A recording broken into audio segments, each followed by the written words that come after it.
Administration Land Acquisition meeting will come to order at Tuesday, February 16th at 6 o'clock. We've got a nice long agenda here, so let's keep going. Let's approve the minutes from the January 19th meeting. I found only 2 typos under new business. It says ending April 30th, it should be 2016. In the very next paragraph, it should say seconded to city council. Other than that, I make a motion to accept the minutes and have them placed on file with those corrections. Did you catch both of those corrections here? I caught one of them. The first one, the second one is the very next paragraph. It should say seconded to move to city council. Move to city council for final approval. Okay, can we get a motion to accept the minutes with those corrections? I made it. Okay, can we get a second? Any further discussion? All in favor? Opposed? Okay, let's do the accounting reports presented by Kim. We got Kim. Okay, the check register for tonight's meeting. Don't believe there was anything unusual in there. No, there's not anything unusual in there. It's pretty much the normal run-of-the-mill bills that we're experiencing. February, we are in our last quarter of the fiscal year, so. You look happy. I am. And I don't know if anybody commented, during the committee meetings that were held last week, all of those financial statements did reflect the adjusted budget numbers. So all those numbers made our percentages look where they should be. They were actual, because we corrected that. As far as the collector's report goes, there was a large influx of the building permit and inspection fees because there was a permit fee paid out at Bridgeport. So you see the extra $107,000 that came in there, which is a nice thing to see. And then the monthly summary, like I said, this summary here would have been the January summary. And again, those accounts that are showing a negative in the year-to-date, the capital project fund, we anticipated that, and that was due to the police station use of fund balance, as anticipated. The mobile equipment fund showed a negative because we took out more expensive than revenue because there was existing cash in there when we purchased that bucket truck. That's why that one went into negative. Water capital project fund, it was just anticipated that we would be there, and we transferred some money into there. That was just a timing issue. Motor fuel tax fund, there again, we anticipated putting that into the negative this year because we billed for 2 years and then we spent. So that's use of fund balance. And the sewer operating fund appears to be in the negative, but that's the timing of the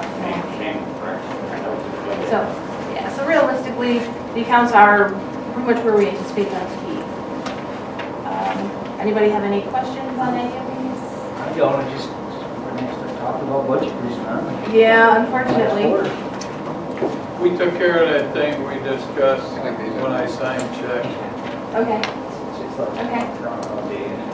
I was correct on that. Yeah, the budget time just comes around really quick. Anybody have any further? Kim, thanks. Good job as usual. Fun is about to begin again. Yeah, I know. Okay, let's review and possibly approve the bid results for demolition of the asbestos abatement at the former Widow's Laundry Home and award the bid to Beckstein Construction Corporation for the lowest responsible bidder in the amount of $24,074 and recommended by 2 consultants. First question, where's that money at? Which way? Well, I have explained, I know. 24 grand for the asbestos. Right, this was just an update. We requested, wanted to make sure the low bidder is going to hold the bid for the 180 days if we do not do any formal action, and they will. Okay.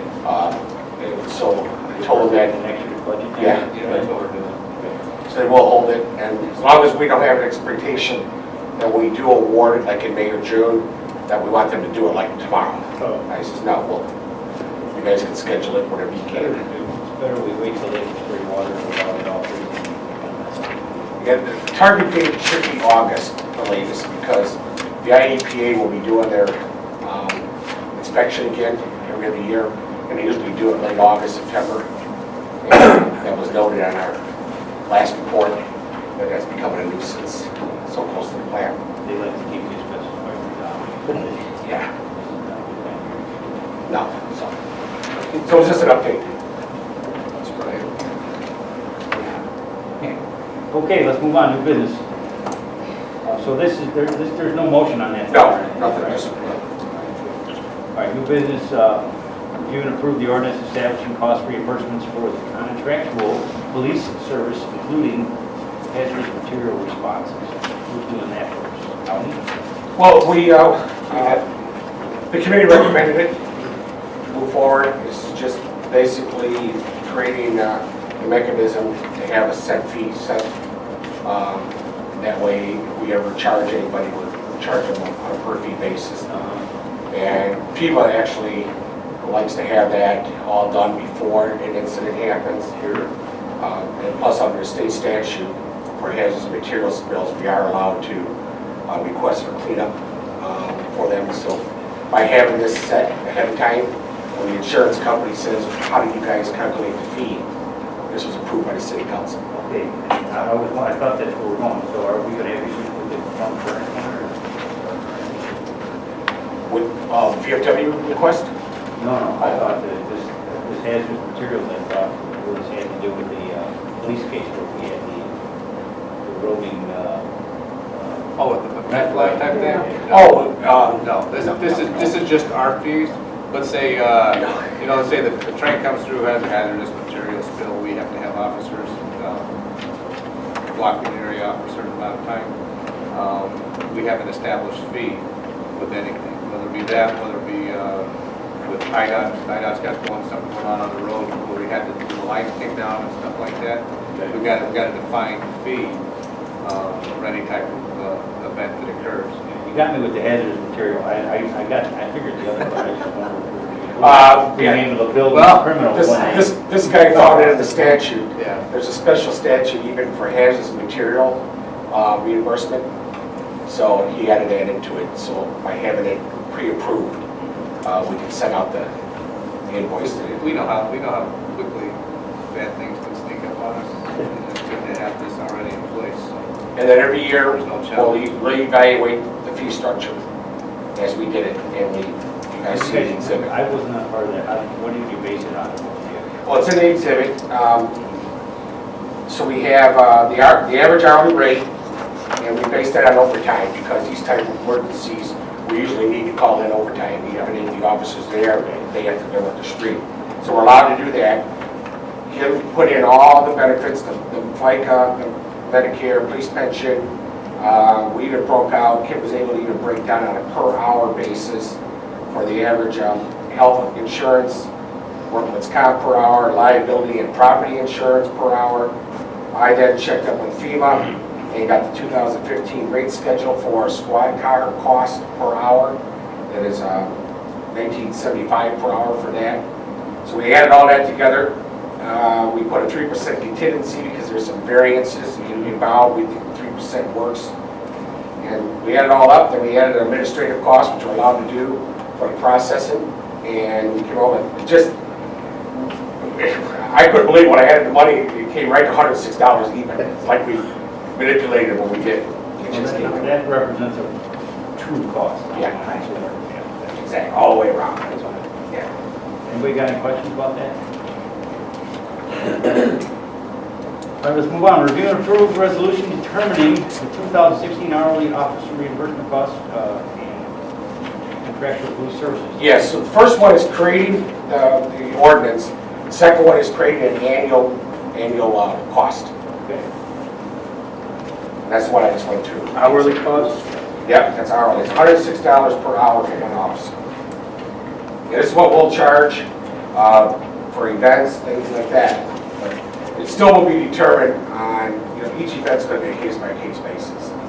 Because some events, there might be, I think, the mayor brought up, a class example, if it's a community-wide event, are we really going to charge for a parade that's down there for It's how any promoter that comes to town, what's out there now, that's Yeah. it, that's what you're gonna pay. Exactly. Do we need to make a motion to send this to council?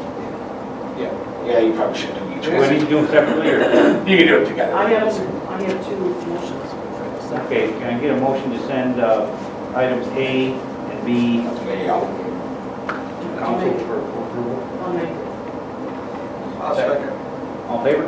Aye. Any questions? I have a question. Oh, okay, should I ask that first? Will this set precedence to any other non-taxing body to hire our police officers? I think so, that's why I was asking, if any promoter that comes to town now, the first thing they're gonna know. Like say our, VFW. He's beating around the bush. no, actually, I'm not. I'm referring to the school district. I'm referring to the park district. It should be. Anything, what we're doing, just like Tony said. Because it's setting a precedent. It's not setting a precedent, like we said, this is a case-by-case basis, okay? It may be $106, but let's say the school's got a function going on or something like that, that benefits the community, we don't have to charge them anything. We're not obligated to charge them. The fees are set up for, specific, when you have defined purposes or stuff that they really geared towards the community type of that. Understand, we got football, stuff like that, we're gonna charge them $106. Well, we already have an agreement with the school district. We We have an already intergovernmental have. agreement. Intergovernmental You guys all agreed on the fee for them is $50? That's what we charge? Yeah. And that's The school what I was district's getting to too, because we have, we don't have one with the park district, but we do have one with the school district. Right. That we have an intergovernmental agreement, we establish pricing for that way. For We have events. to meet this for events. We can establish, set any price we want within that intergovernmental agreement. So it's just saying, this won't, supersede any type of intergovernmental agreement. That was my question. Yeah, It's nice to know what the actual cost is for Yes. future negotiations. Well, we Now know always, that you We got know- the backup on it. And Frank, you've asked that in the past, because usually we just, we'd ask them $75 is usually what it typically was. For any type of event, we just charge $75. We never did the breakdown to find out actually what is the cost. What is the true cost?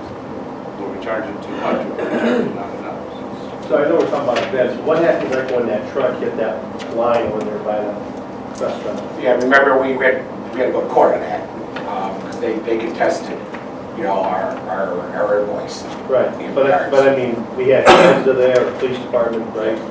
Yeah, Does that we, cover, does this kind of cover that too? as this is gonna be different, because, we're gonna have to come up with a stipend for HAZMAT, because they're volunteers, but we do pay them a stipend. So what the attorney basically says, due to the fact those individuals are paid $15 for an on-call emergency like that, all we gotta do then is we gotta add insurance, workman's comp, because they do get covered. It won't be all the FICA and all that type of thing, because they're 1099 employees, 1099 a year. Any company, when we do that, has a full right to challenge it, or like it wants to. We have our fees set up there to, for people to understand that's what we charge. Yeah. A good point. If we have other services, then we'll have to just break it out. Any other questions? All in favor? Opposed? Okay, let's review. This was at committee. Possibly approve A and Associates. Yeah, we had them change because they had this phase 1 and phase 2 all in one contract.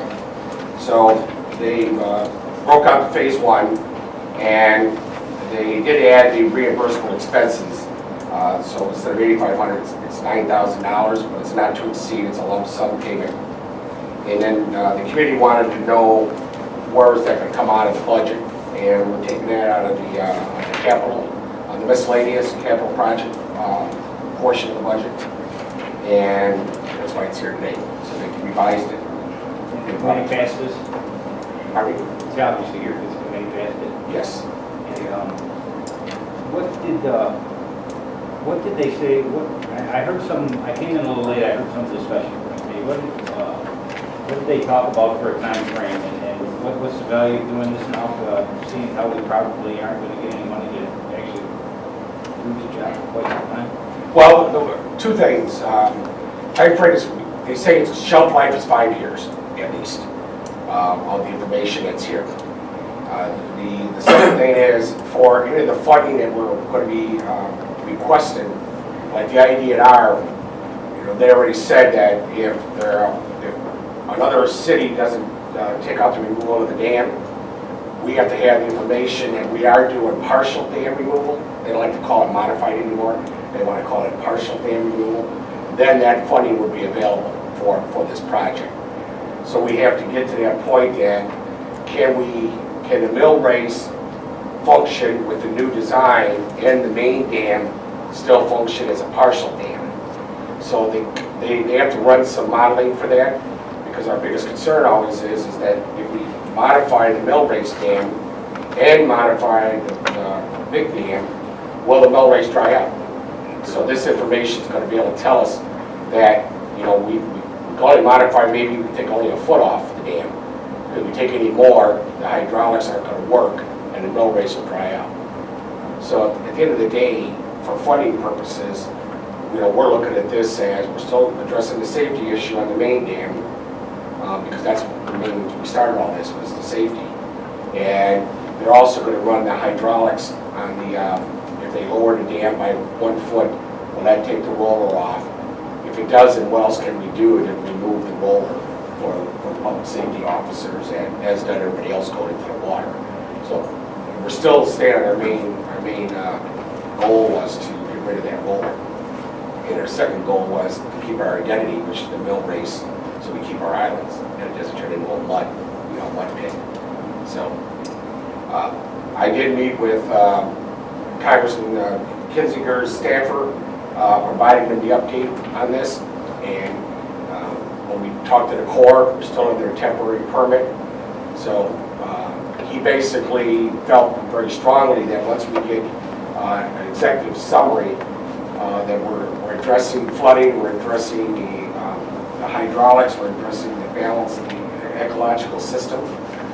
When the study comes back, he thinks that there's numerous programs that the Congressman could support for looking for putting some funding in the new capital bill, for the new $8 trillion federal budget, which are going to start the hearings in about another 45 days in Washington. So I'm going to try to get him a rough number. If we pass this, I'll be able to get a rough number from Hay and Associates, what we call phase 1, which would be the full engineering, and then ask for some federal dollars to be put into the Corps, Army Corps' funding. So the best thing to do is we got to be able to provide them that information. So phase 1 is going to be crucial for that purpose. And then we'll have to look at phase 2. Phase 2 is under like $25,000, which is going to be a little bit more detailed in regards to it. We're going to take that money out of the other income miscellaneous? No, it's 247450. there you go. It's the other capital projects. Are you in Fund 24? I'm headed there. Okay, there you go. Yeah, it's going to leave us, if I remember, I didn't look at it today. What's your stamp sheet? It's going to leave us about $20,000 left. Correct. That's why we're not doing phase 2. I mean, we don't have enough money to do phase 2. We don't got enough money in the miscellaneous to do this project.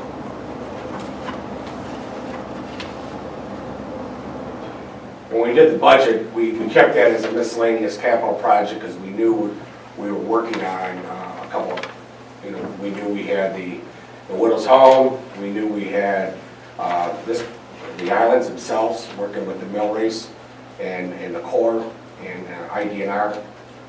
So You taking that out of miscellaneous $10,000 line? Is that what it is? No, it's coming No, out of it's the... out of the Fund 24. Capital project? Oh, this report. I know, I'm Pushes sitting here things- looking. and- This report combines things differently. Oh, okay. Yeah, it rolls things up a little differently Yeah. into headers, but there is money in the line, and when you get to, we can look at that. But there's, right now, the budget for that line is $67,000, and we've got Oh, 20, yeah, you got 600. yeah, we've got 30 left right now, as of the checks written today. All right, so this number is fictitious down here right now. Yeah, it's rolled into something else, I'm sorry. Okay. That Well, that's report rolls what- things I together. was trying to figure, wait a Yeah, minute, you say we got enough? Yeah. Wow, we got a lot of, We're down a lot there, I'm trying to figure this out too. Okay, was there any word on that second city that you were talking about at the committee? You said one of them. there was All two cities that I've were been talking- following it, I've been following Danville. They have not passed their, what they call their community support resolution yet, until for the removal. And I think that's what IDNR has been waiting for. Remember, we passed our resolution. That would be beneficial to us if they. Yes, if they passed the resolution similar to the way we did, where they weren't, it wasn't specific, that says they support dam removal, then that project then will be pulled out of the budget too. Which potentially opens dollars for us to do. I'm watching the newspapers and see. All right, can I get a motion to send this Hay and Associates proposal to full council for approval? I'll make that motion, Mr. Chairman. Second? I'll second. Any further discussion? All in favor? Opposed? The next three, I can give you an overview. We're not going to be, what'll happen at city council is, there's going to be a request to continue the city council meeting, not adjourn the city council meeting, is one option. The reason is, been on the phones with the attorneys the last 3 days, not Sunday, but Saturday. We still have two outstanding, I want to call them issues, language that has to be done where all parties agree. What's happening here is the 10th Amendment is cleaning up the language in there for the spec building. If you remember, we told Bridgeport wasn't allowed to get TIF notes, or eligible for TIF notes for their, be able to go to their bank on any speculation. Because, you know, here they go get the money, and will the money actually, our concern is always been as a city, we wanted to keep any TIF money or any TIF dollars are being used was for specific reasons and not in speculation. We weren't going to get into bonds, we weren't going to be giving out money to a developer, and then ultimately they turn around and they sell, and that buyer doesn't get to use the TIF money. So when they did the spec for Building B, which is CDC, and then they had another 670,000 square feet on 504,000 square feet. That's a spec. They don't have an end user. So we had to clean up the language that they won't be able to get the TIF note until they get the contracts for that. But they were allowed to start the project, and we told them, you got a contract user, you guys got a TIF note. So what Rich wanted to do, and Prudential, is they wanted to get that language cleaned up, so they wanted to come back and say, hey, we got a user, can we get our TIF note? So we will not issue it, they will not be issued a TIF note to our bond council people until they actually do get a contract. So we had to clean the language up in the annexation agreement. That's the layman's term of what that really means.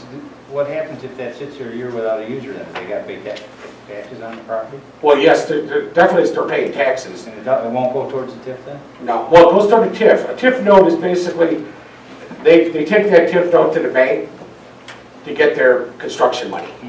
So for the spec, they're not allowed to use that. So we went round and round for a while, and then they finally agreed to do it, Prudential did. Because it's such a good market right now, vacancies are very low, so they want to get a spec building up. But they don't want, what they don't want to be doing is, because there is a real estate transaction that's part of the rest of them, that Prudential's equity position is going to change, and you'll be introduced to some new equity partners that'll be in there. So this property will be under Prudential and Bridgeport, but future properties are going to have new equity partners. We've been vetting these equity partners for the last 8 or 9 months, and I think we'll all be pretty happy when they can come forward and explain what they're going to be doing for the park. they're not as passive as Prudential. They're much more aggressive and different approach. Very, very positive, very upbeat. So, And they are involved in this building. They were the ones that actually, they were behind CDC. and yeah, they're behind CDC for that building, and they're also behind the spec building. They're the ones that paid for the spec building, That's without a kind of- TIF note. That's kind of actually when the retro started, when they were behind CDC and they seen Yeah. how things are working in this area. We've had several meetings with them. They're very aggressive and very excited to move forward, so. And the good thing about this company is they're a mixed-use company. They're not just industrial. They're manufacturing, they're office, they're commercial, they're tourism, hospitality. Their projects that they have done around the country are very impressive. Not that Bridgeport isn't, but Bridgeport will tell you all day long, they're industrial guys. So 10th Amendment, what I would say is, you got your update, they'll stay on the agenda. Well, when we come to this, at the end, we'll wait for John to be here. We got 2 hours. We're either going to continue the city council meeting, not adjourn, for these 3 items on the agenda, which means all we got to do is post the next meeting, 2 days, or we take it off the agenda. If you guys are open for a special meeting with a 2-day notice, I would anticipate the special meeting, if we clean everything up in the next 48, 72 hours, I think the earliest we have a special meeting is next Tuesday, or the continuation meeting. So if you're okay with just calling a special meeting, we don't even have to continue the city council. And then we can take these all off the agenda tonight. Because we're not ready to pass these, I can tell you. There's at least... I'm not comfortable passing them, you're not ready. No, there's still some stuff. They're very minor, but they... It's just wording. We want to make sure everything's good with the bond. Well, do you want to announce it now, or do you want to figure out if you're going to have fun on time? before you Well, get the date? what I personally, I'd just like to really just kind of adjourn this meeting as normal.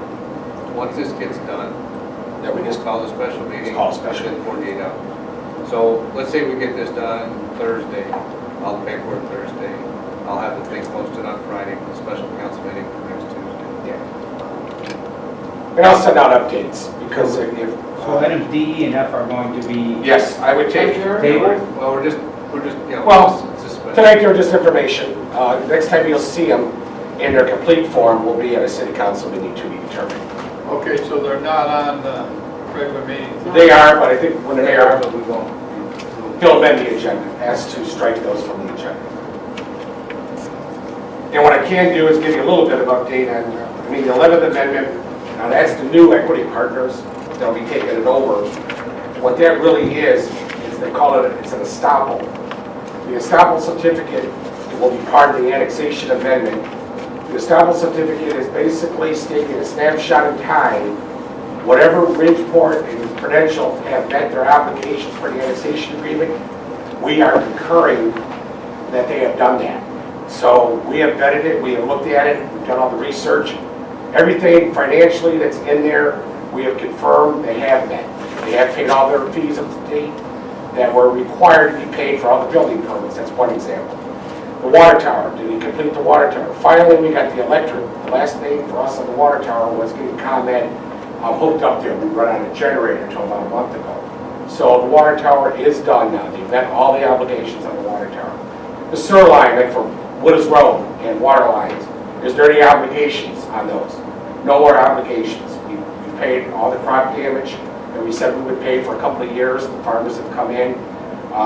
We're done with that time period.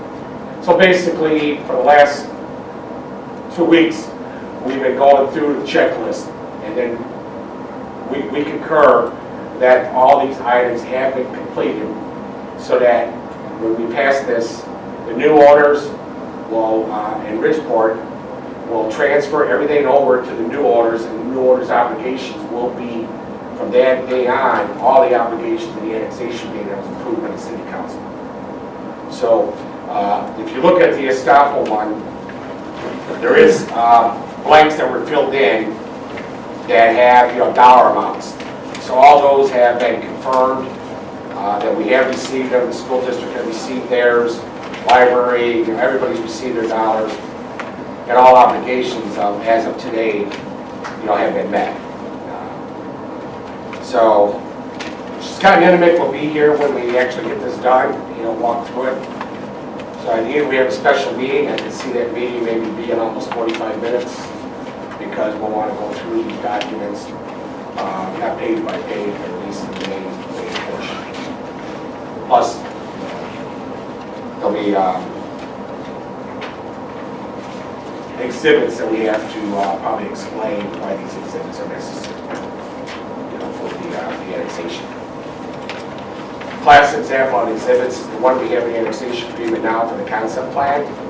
We all know that that concept plan has changed, and you'll see it tonight, the new master plan for Bridgeport. We've been able to identify better soils and roads and drainage and water and sewer services. And it's a little more efficient concept plan now. We're almost getting to that level of preliminary engineering, at least north of Murphy Road. The drainage north, is that no longer an issue? $2? We have submitted the letter of intent. We've all agreed on the terms and conditions of that letter of intent. We're waiting for them to sign it before we bring it to you guys.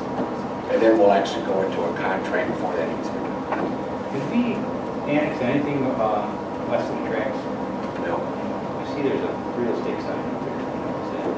That was the guy who came here once looking to put the storage building. Yes. It's an industrial lot. So it hasn't approached us or nothing yet? No. And like what we said, he was under some challenges. And I'll say, notices from the county in regards to how he was using his land. So, gotta clean that up first before we talk about annexing. All right, we ready to move on? So, D, E, and F are going to be part of the special meeting, and you're going to strike them from the agenda when we get to it. Yes. Correct. There you go. Okay, let's review and approve real estate contract for MKM. Yeah, as you all know, we authorized get the right-of-way for Peatone Road there for U.S. cold storage in the intersection. Ultimately, at the end of the day, we got appraisal on the property. The owners didn't want any type of just buy the right-of-way. They said basically, if you're buying that much right-of-way, you might as well buy the whole 2 acres. So we finally agreed on the price. You guys have the contract in front of you, and That's the price? yeah, for the 2 acres, it's just a little over $3. Yeah, we end up with, as you knew, we were talking before about how many acres they actually have. Ultimately, what they did is they changed the $3 a square foot price to basically a gross price for the whole acreage. So this still is within our budget in regards to the $301,000 from U.S. cold storage, and we'll be the goal on this land will have been for once we acquire it, we'll have to have further discussion on how we're going to do this land. But generally, I think there might be an opportunity to recoup our money, which is basically U.S. cold storage money, with joining property owner. So we do any testing of this property before we buy it? No. What we did do where the right-of-way is, we had to do environmentals for the intersection. So all the environmentals were done in the right-of-way. So all the ditches were usually is where you might find oils and things like that. All came back okay. There's nothing was ever on that farmland? No, the phase 1, yeah. We got the deeds back. Everything's okay there. Gas station? Yeah, no. No, the good thing about doing the soil analysis in the ditches, that there was a major hazardous material spill there, that would have showed up. We had to do that as part of the IDOT requirements for the intersection. So we do have some soil analysis on the property and the edges, and the ditches. What gouging? What gouger? Yes. Do we get to recoup any money from the state for the portion that they're gonna use, the right-of-way? No, under the economic development program, they don't pay for land acquisition. But under the economic development program, 80% is only paid for the project. So any 20% cost, no matter what it is, engineering, land acquisition, beyond construction, soft costs, legal and all that, that could be your 20% share. The way this agreement was set up, the 20% share the city was not paying for, U.S. Cold Storage has agreed to pay that 20%. That's where $301,000 comes. Something like the owner knew what that number was. Yeah. Oh, yeah, I mean, it's public. So I would look for a recommendation to take to the city council. Now, one thing are going to be doing is, before execution, where the mayor's going to sign this real estate contract, we will have some guaranteed, U.S. Cold Storage is aware of this. I sent them an email late yesterday, and I'm going to try to get some type of guarantee in the next day or two from them that when they're going to pay us. I'm asking for them to get paid, next time I'm asking for it before the end of the month. You want to do that before we act on this? You want to add this to the next meeting? No, right now, the reason we're changing it, it's going to be an ordinance. The ordinance that you guys all have is authorizing to execute the real estate. And the way John put it, in a form that is substantially and materially as shown in Exhibit A, subject to the availability of funds within 30 days of the execution of the contract. So, in the actual real estate contract, they blacked out on funding. So we're going to go back for the council. If you guys approve this, we're going to go back and say, sorry guys, that contract we have to amend before we sign it. It's got to be dependent on funding. We're not going to pay them until we have, Yeah. we'll pay them. Yeah, I just don't want to be obligated to pay ever without the funds. No, we're going to clean the contract up, that we'll have an exit clause. If you guys pass the ordinance as is with that funding line in there, we're obligated. And if they don't agree to it, then we're back to square one. Then there's no deal. And then there's no deal. Elimination. I know Attorney Irvin has been in communication with their attorney, and it's a local attorney here. He understands. And KM understands generally. They're not going to get paid if we don't get the funding. So that's basically our guarantee saying that if they're not going to give us the money, Contract won't be executed. so like the mayor said, so the contract that they got here and what you got written there, the 30 days, so they got to accept this before really we can go anywhere. Before we can close. If they don't accept our counter offer through the contract amendment, then basically we don't have a real estate contract because it takes two parties, and then we're not even going to be executing. If they accept it, then it will be based on us getting the funds. But we think it's a strong position that the council's already approved it and it's done, and here it is. NKM, if you want to sell the property, you gotta meet our terms. We're not talking money no more, we're talking about when they're going to get paid. And I believe that's going to probably be, I think it's going to be successful.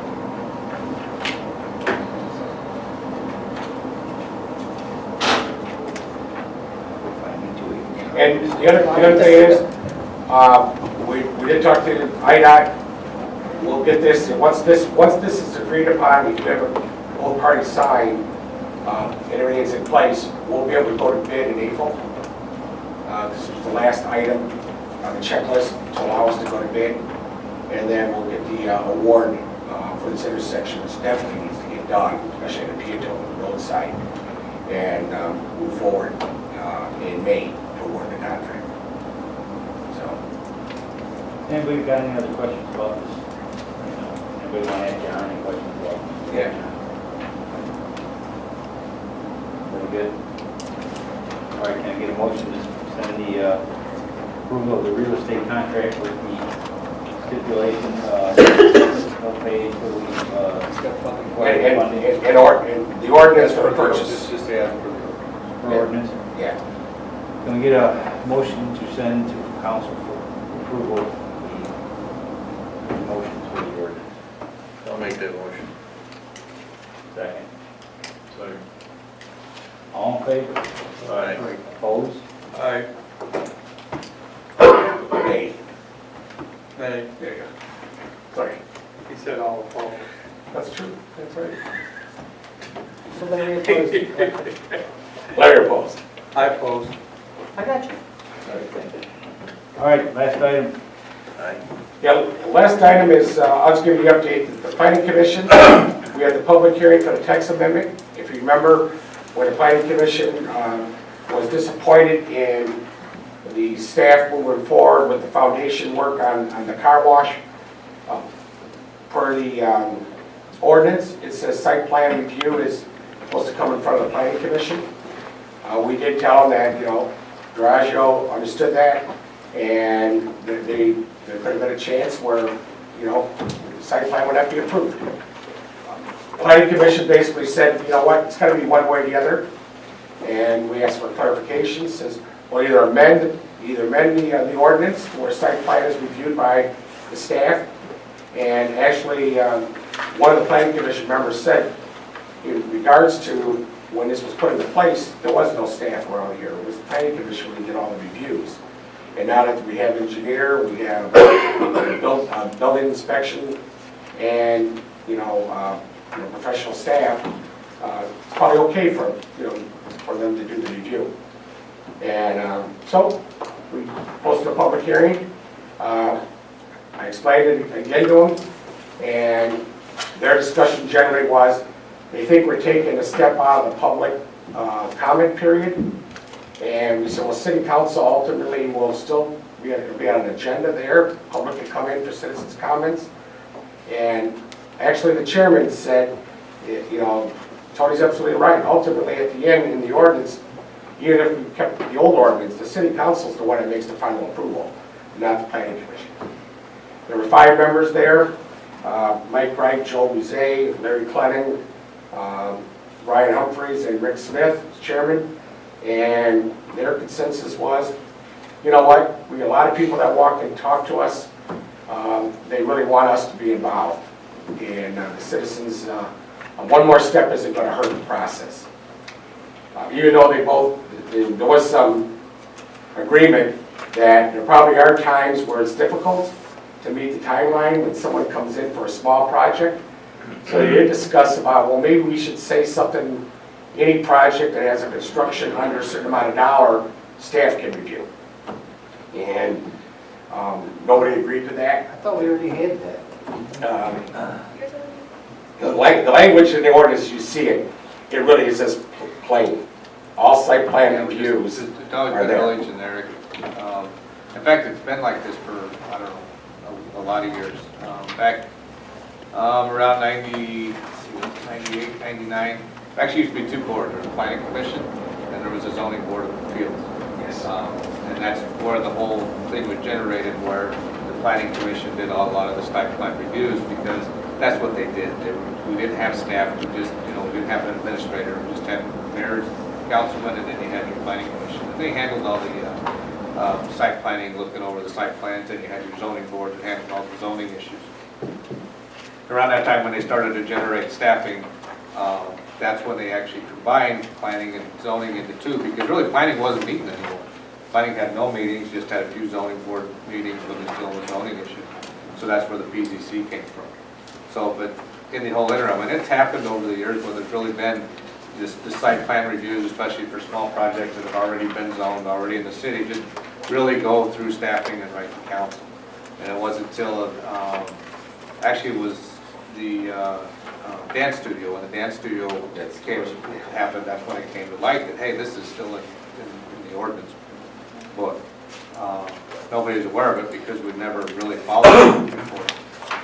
So the issue was raised, so the discussion was created.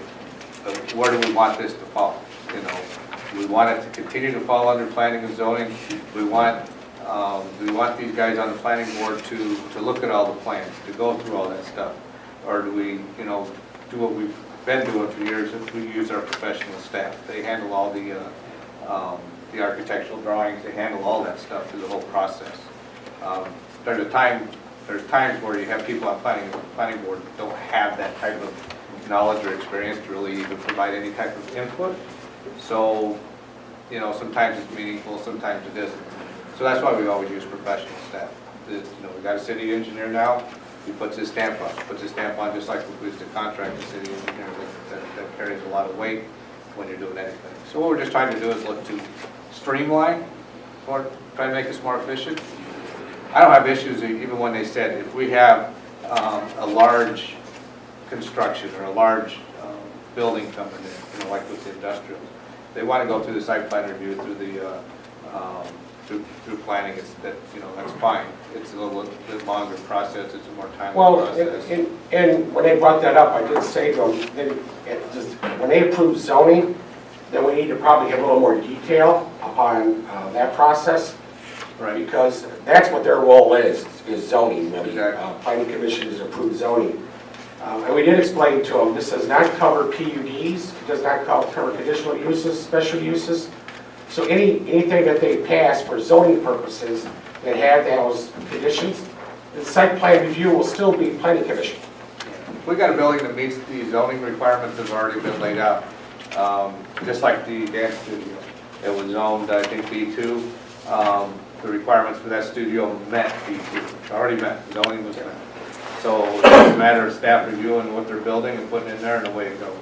So by doing that extra step of planning and zoning really can solve the process. So what about variances then? Are they gonna handle variances? Variances, Oh yeah, handle all variances. they're all still do all that. All those stuff. The only thing that we're trying to streamline is the site plan review. That's it. How many of these do you think we have a year? Well, the last 2 years we've had 3. We've had the car wash, Dollar General, and dance studio. Where the Dollar General, after the dance studio, we got, you know, say, hey, when's it going to come to us? You know, Dollar General, we did tell Dollar General, you got to come to planning commission, and they had some nice input there, they, you know, They did. had some good additions on there, and we got more brick there, we got more concrete. Yeah. They wanted to do. well, yes. Yeah, those are things we actually already had in place. Yeah, that was all the recommendations ready Those by were all staff actually from staff. in regards to They were the just kind aesthetics and everything of else. re-emphasizing planning and zoning, just like we re-emphasized here. And if necessary, you know, like I told these guys, we go through the book and start looking at adding some language if they want to do, you know, a certain type of facades or aesthetics for certain type of buildings. Then the staff has to approve those if that becomes part of zoning. So they understood. They just said that, I mean, the bottom line was they felt we're taking a step away from the citizens' comments. And my answer was, I looked around and says, there's no citizens here tonight, we have a public hearing. And Rick actually said, I did tell people to come here tonight to make their, and they're not here. Yeah, and I mean, even our process from a council standpoint is, you know, especially on big things, we offer all kinds of opportunities. And city council is still, site plan still to come to city council. Exactly, still comes. How often It was your last meeting. the committee Public comes when they want. Once a month. Planning commission. Would our city engineer be available to go to their meeting? And Oh, he does. He is. And be kind of like have a professional opinion? He does. We provide staff, professional staff. Right. And when we City have our planner, planning commission, we have engineer. the city planner, Tony, city engineer, they're at all the Yeah, we're at all the meetings meetings. because the way it's set up is these guys are preparing documents on a daily basis. The planner, the engineer, and Tony, so they got all the documents there that are being presented to the planning commission. And they're basically the guys to answer any questions that they may have. Yeah, you'll have that tonight with Project Phoenix. There's a site plan review report in here already. And that one we even added another consultant, because they got rails, we brought in an engineer rail consultant too, that represents the city to give their opinion. So, I don't think really the text amendment was looking in any way to take anything away from planning and zoning, because planning and zoning has a tremendous amount of responsibility. This is just in essence to try to streamline the process on something that's already been zoned. It's already set up for the zoning. If somebody comes in and builds something, the zoning's there. If anything will stop any type of business coming in is if the zoning want to have it, but, you know, they're allowed to do that. Yeah, but they've had it for so long, if we're doing it this way, they think that, like Tony said, they think we're taking something away from them. Really that. But I mean, that's what their mindset is. Yes, we understand that, and, you know, that discussions, you know, and they, but they understand it too, they understand the process. They understand they really do very little with it, because they're basically reviewing signed documents that have already been stamped by the city's engineer. You know, that's what they're looking at, these site plans, their staff are looking at. I would say this, the one thing we don't have is the city council process. But we do have things come out of planning commission, it's possibly got a mixed vote or a negative vote. You know, I didn't have a problem saying, hey, let building and grounds look at this if you want. And maybe refer this to building and grounds and then maybe invite, you know, have the building and grounds chairman invite the planning commission chairman to meet. And you can hear from them. Because I did ask the chairman to come to the meeting. At the end of the meeting, the chairman actually announced his resignation. Not because of this, April 1st. It's just time for getting things done down. All right, we beat this horse to death. Yeah. Do we need a motion to send this to council? It is on the agenda for executive. Yeah, I left the motion blank because I didn't know what the committee was going to recommend. Okay, we need a motion to approve text amendment code ordinance, chapter 150 ordinance, Article 2, 150-19, site-plan review, multifamily. I'll make that motion, Mr. Chairman. Okay, can I get a second? I'll second that. Any further discussion? All in favor? Opposed? Okay, Thank you. we adjourn. Well,